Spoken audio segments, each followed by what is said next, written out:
北の茶屋さん1食1500円とそこそこいい値段がするお蕎麦屋さんに行きたいと思いますので、美味しくあれ美味しくあれ、はい、行ってきます。ゴールドハウス目黒到着。そしてこれが北の茶屋ですね。はいはいはい、なるほど。まあ観光色が強いけど大丈夫でしょう。ロケーションが優雅やな。はい、北の茶屋、ここでお蕎麦をいただきたいと思います。矢のお蕎麦っていうとこれか天ざるそばか天ぷらつけないやつとか、天があった方がやっぱり美味しいですよね。つけ好きで天ざるそば冷や1500円、結構なお手前で。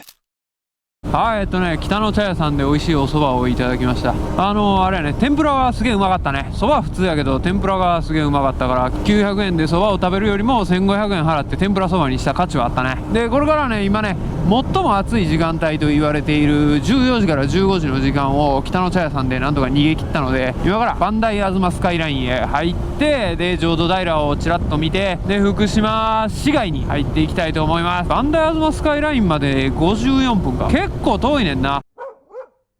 磐梯吾妻スカイラインみたいなところはね、バイク乗りが大好きなエリア。ちょっとね、全てのバイク乗りに対してピースサインをしていくっていうのをここからのノルマにしていきたいと思います。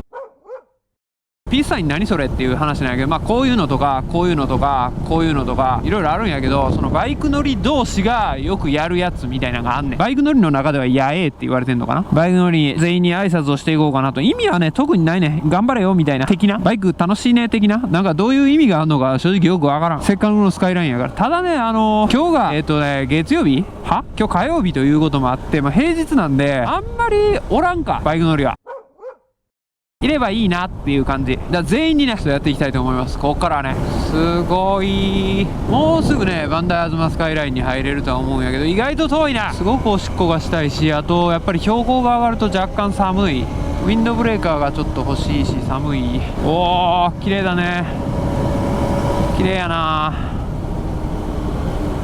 うおー、これは涼しいというかうっすら寒いな。磐梯吾妻スカイラインはねすげえ綺麗な橋があって、そこからの眺めが絶景らしい。というわけでそれを見つつ浄土平でちょっと、浄土平が何なのかすら分かってないけどね、なんか結局眺めがいいのかな。ただなんか会津若松の人に浄土平行くっていう話をするとちょっと微妙な顔をされたんやけど、なんだ死体でも埋めてんのかそこに。あー登ってるね、登ってるよ。大丈夫かな俺。おー、バイク1台もいねえな。予想通りやな。全く遭遇しない。そもそも車がほとんど走ってない。登ってるよ。寒いよ、ちょっと寒いよ。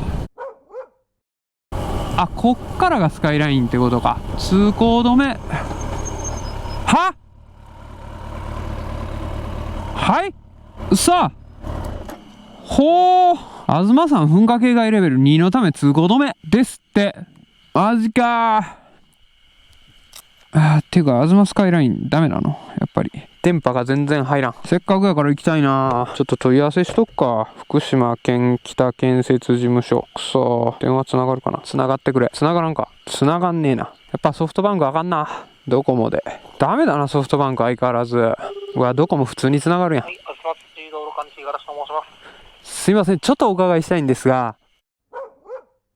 ダメじゃん、ダメじゃん、全面通行止めじゃん。くそー、行きたかった日本の道100線、残念。くそー、日本の道100線行きたかったな。じゃあこういう写真だけでも撮っときますわ。俺どうやって福島行くのじゃあ。行けんのこれ。もう浄土平も行けない。五色沼超楽しんでよかった。まあこんなもんよな。てか噴火警戒とか読めへんから。誰や2とか1とか言ってるやつ。くそ、どこがそれかもわからんわ。もうアッパー目指すわ。くそ、いつ解除されるかもわからんというか、解除されへんのか。なんか苦い顔をしたと思ったらそういうこと？うわー、あの子噴火警戒レベル2やのに磐梯吾妻スカイライン行こうとしてるわ。これはちょっと教えんと泳がしといたろみたいな顔。俺泳がされてたってこと？会津若松の人に。ハエが半端ないな。そういうこと？あの人知ってたの？悪質やな、それやったら。やられたな。まあええわ。やられた。残念やな。行きたかったな。くそー。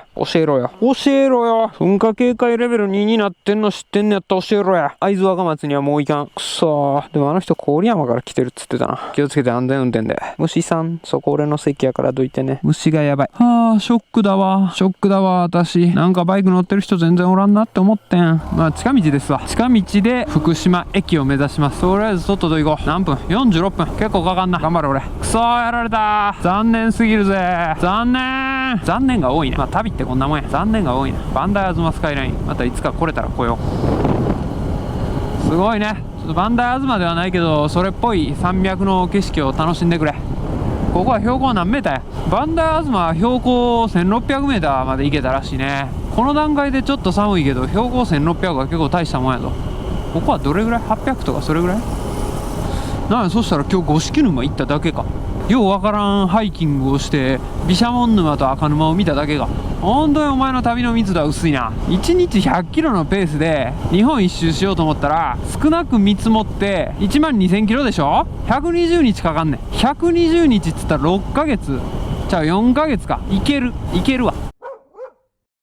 9月までやんの俺これ9月までやんのないな。多分真っ黒になってるわ俺。せいろがんみたいな顔になって帰ってくるわ。どうしよう。日焼けだけはしたくないよ。なんとかしてほしい。日焼けをしない方法はないのか。俺なんか必死にビタミン剤を飲んでるけどガンガン俺の肌は火を吸収してるな。日焼け止め塗ってもどうせ汗で。おおエガちゃんみたいな声になってもうた。すげえ。日焼け止め塗ってもさ、夏場はさ、どうせ汗で落ちるやんか。あれか、なんか飲む日焼け止めみたいなのを輸入して買うしかないのか。ヘリオケアみたいなやつや。ヘリオケアや。飲む日焼け止め飲んでから8時間ぐらい。うわー怖え。サンキューガードレール。飲んでから8時間ぐらいは効果が持続するみたいなやつ。あれを飲む感じでいかないといけないけど、あんなもんどこにも売ってないやろ。なんかないかな日焼け止め。ちょっと調べよう後で。とりあえず福島まで山を下っていこう。うわーすげえな。絶景だ。絶景やってる。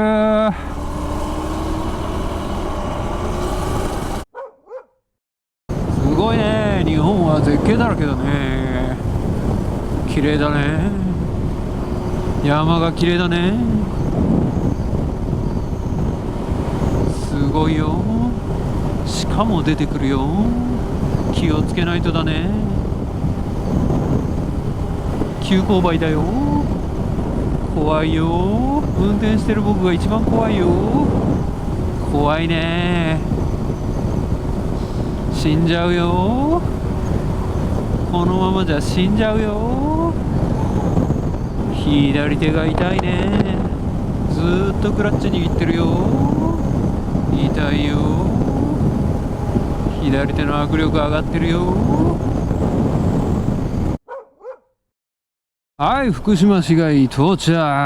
福島はあれやな、郡山と違ってちょっと密度が薄いのかもしれないね。まあ駅前まで行ってみないと何とも言えないけど、人口としてはあれか、福島が28万人ぐらいで郡山が30万人やからそんなに変わらんねんな。仙台以外の都市は東北ではもうどんぐりの背比べ状態やから、山形とか盛岡、福島、郡山あたりはもうほとんど一緒。ちょっとどんな街かまた駅前を歩き回ってやね。あと今日の晩ご飯何食べるかっていうのもまた聞いて回りたいと思います。まずはアパホテルで休憩や。って言ってもね、あんま疲れてないね。走ってないのももちろんあるけど、昨日よく寝たっていうのがあって、やっぱホテル泊最高やで。ホテル泊せなあかんわ。ほんま自由空間にはやられたな。あれは全てのモチベーションを奪い去ってくれる。あれはあかんわ。なんかね、もうドライブが楽しいっていう時期は終わってしまったのかもしれないね。峠を爆走したりしてる人結構いるけど、あんまりああいうのやりたいっていう気持ちがわからんな。リスクが先行してしまって。そんなに昔もやってたわけじゃないけど、走ったところでっていう、これあれやろうね、多分フリーランスの悪いところで全てを時給とかお金に換算してしまうから、そこ走ったところでお金になるのっていう考えになっちゃったらもう終わり。ある意味合理的ではあるんやけど、でもね、心が貧しくなってるとも捉えられる。全ての行いを時給換算するほど悲しいことはないね。だから余裕がなくなってさ、全てに対してイライラしだすんよ。優秀な人以外はね、フリーランスになっちゃダメね。普通の凡人がフリーランスになると、労働のやめ時がわからなくなって自分を追い詰めることになるわ。おー、福島はあれか、密度が薄いというか、がっつり米作ってんな。目的地付近。さて、これが福島駅か。これがアパホテルやな。見えるな。はい、到着。お疲れ様でした。今日の工程はたったの107キロということでね、相変わらず少ない。ただ体力優先でいきます。福島駅か。まあまあ発展してるな。大丈夫やな。お疲れです。じゃあまた後で。やっぱ福島すげえな、ロビー。